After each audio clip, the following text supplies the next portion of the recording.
It's a pleasure to be with you all, if only virtually.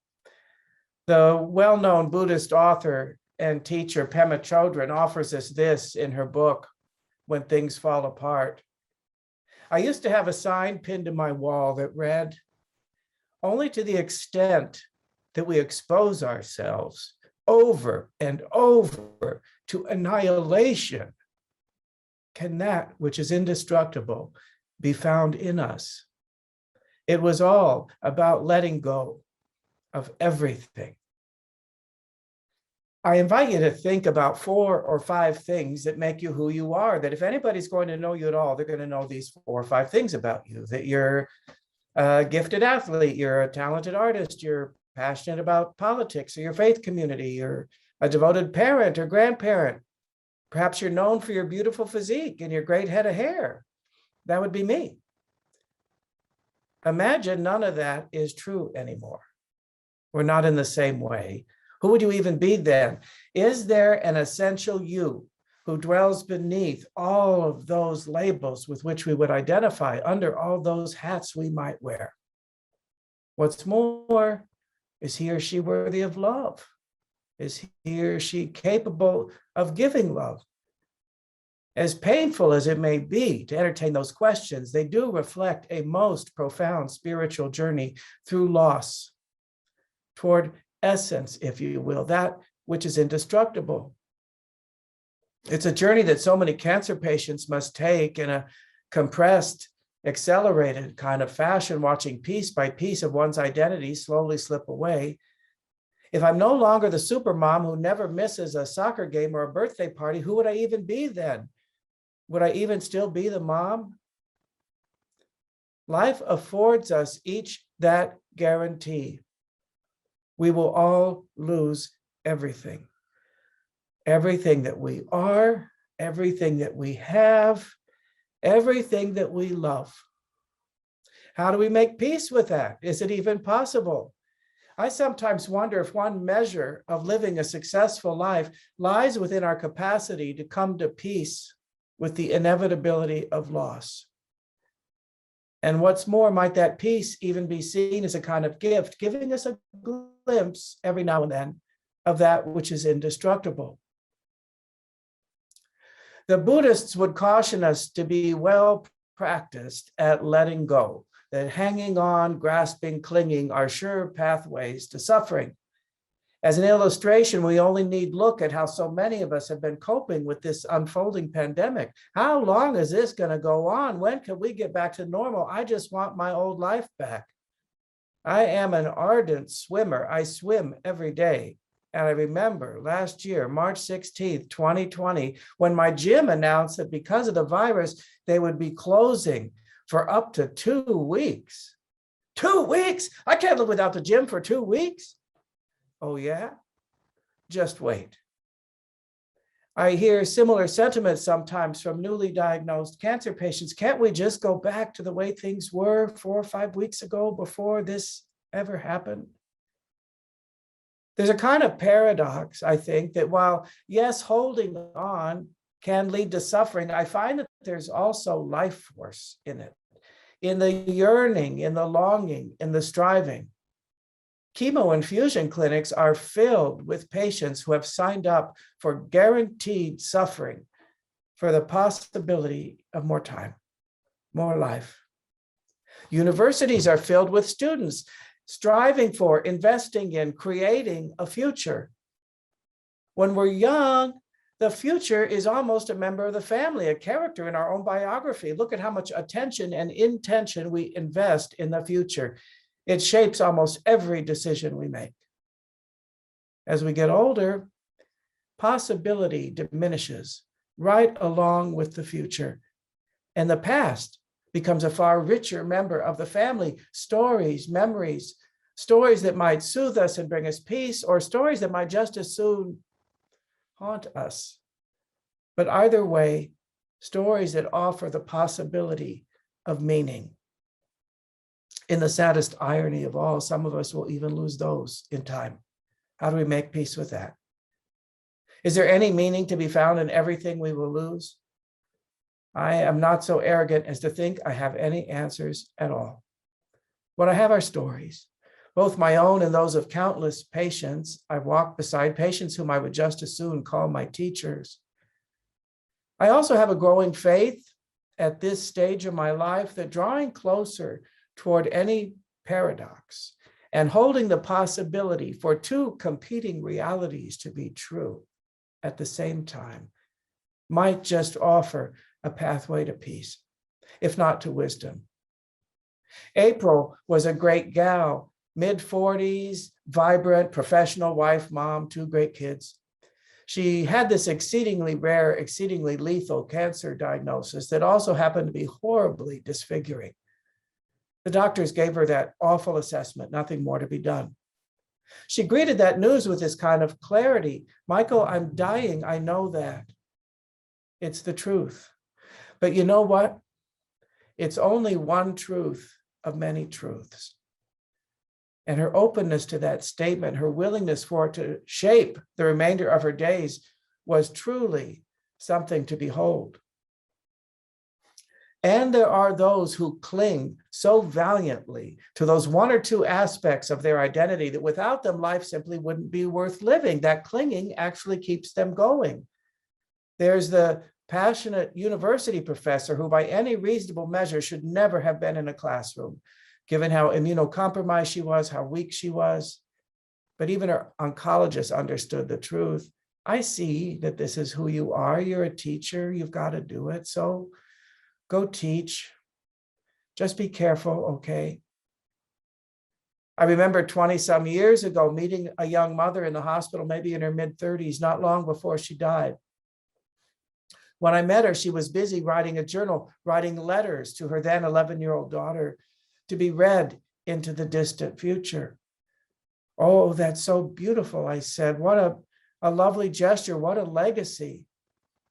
No, it's not, she said. I'm just nagging her into the future. Still, just being a mom to the end. Sometimes it might be an object that we cling to with such defiance as a remnant of some aspect of ourselves we just can't release or surrender. Maybe it's an old wedding dress and an old army uniform, an ID badge from a long gone career. Over the last few years of my mom's life, she was acutely aware that things would be wrapping up soon. And so she took to earnestly clearing out, cleaning out every drawer, cabinet, and closet, letting go so we wouldn't have to.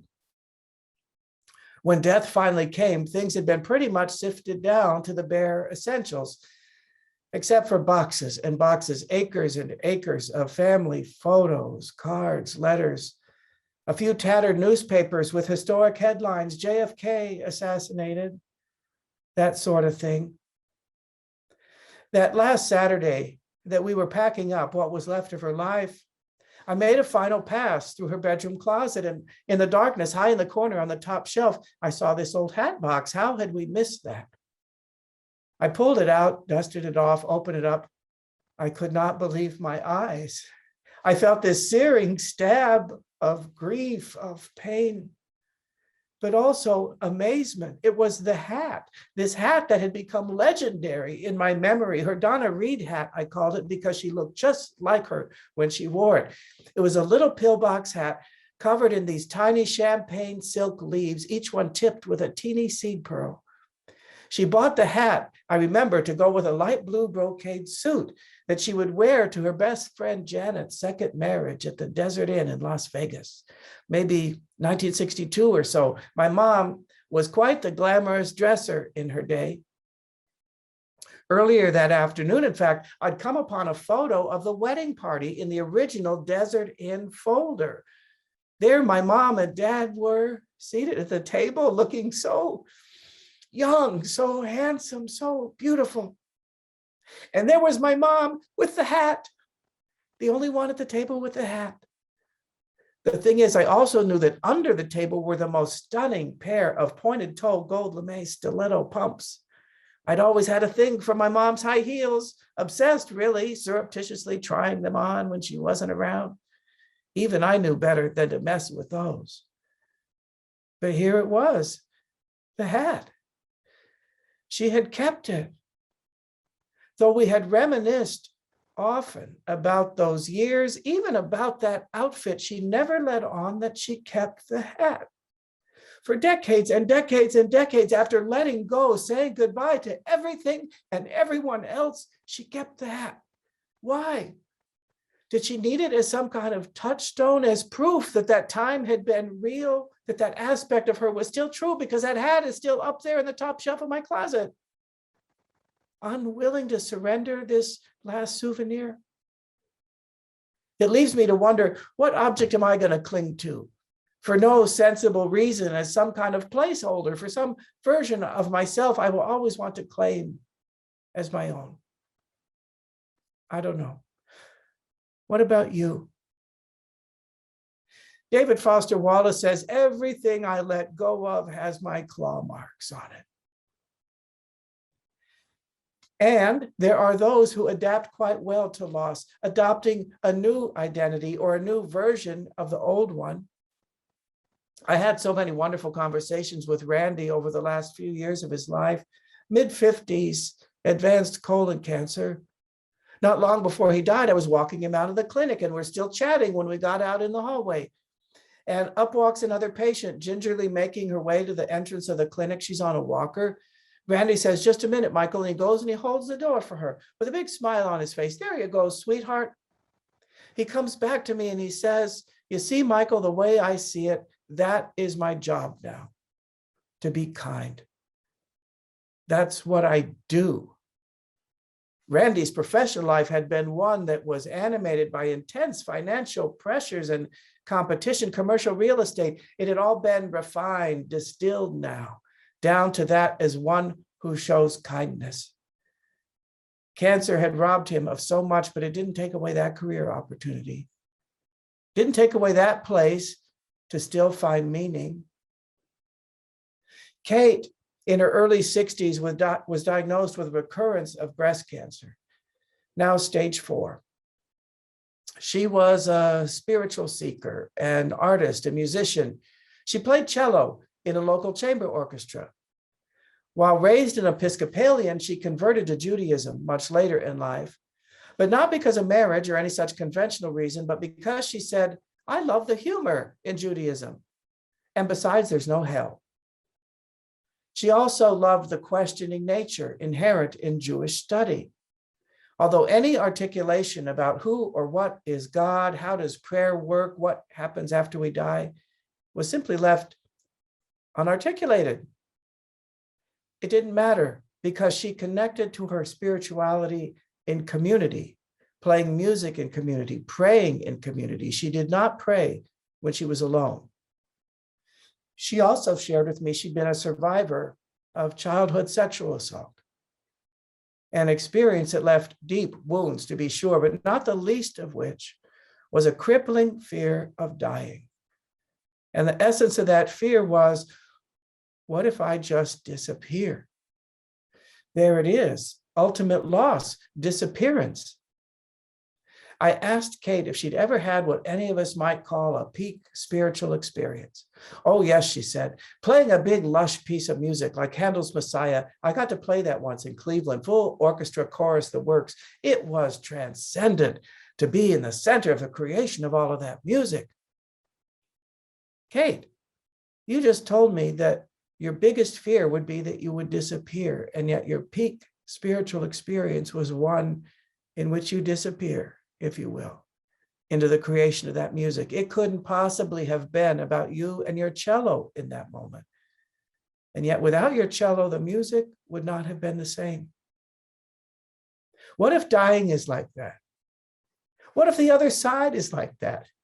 Letting go, surrendering into this larger harmonic reality in which our little voice is an inextricable piece of the whole. She sighed into that. She exhaled into that. Sometimes we need to summon our imagination to come up with new images and metaphors when we find ourselves immobilized by the fear of loss. I love to hike. And for decades, I have made a nearly annual pilgrimage to Yosemite because there's one hike there that has simply given me my life back more times than I can count. There's no simpler way to put it, oftentimes of great distress.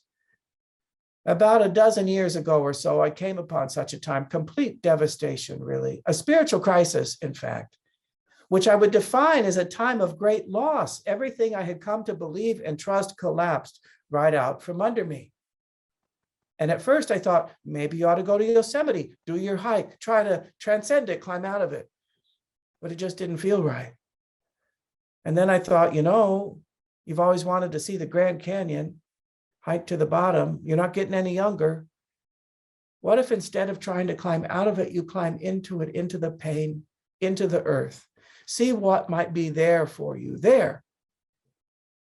So that's what I did. Now, for any of you who have made that descent, you know how staggering it is. And the wisdom that came to me was so clear, concise, profound, really. The Grand Canyon is only grand because of what's been lost, not because of one thing that's been added, one particle of soil at a time, letting go, losing itself to the water over the span of 5 million years. It's incomprehensible, swept away by something so simple as water. I spent that night at the Phantom Ranch at the bottom of the canyon. It's a charming, historic, albeit Spartan compound, communal-like dining room, pretty rustic dorms. That night, the lovely man who served us dinner asked for our attention before we dug in. He wanted to offer us a kind of blessing or invocation before we ate. And he said, my friends, I just want to welcome you here. And I hope that while you're here, you take some time to feel the majesty of this place, the sacredness of it, the power of it. It's like Jerusalem or Mecca for the native people. And he went on to say, no matter how hard it was for you to climb down here this morning, climbing up tomorrow is going to be so much easier. Of course, there were incredulous groans from around the dining table. Yeah, right. And if not, he said, rejoice, rejoice, you got no choice. I love that. I come back to it again and again as a kind of mantra. Rejoice, rejoice, you got no choice. What if, like the Grand Canyon, we are being carved out for our grandeur, hollowed out by loss, so that on our descent, we might catch a glimpse every now and then of that which is indestructible within. Sure, let's savor each vista, cherish each moment, hold on, you bet. But with an oh so light touch and a willingness at any moment to let go, except perhaps for that one thing. So be it.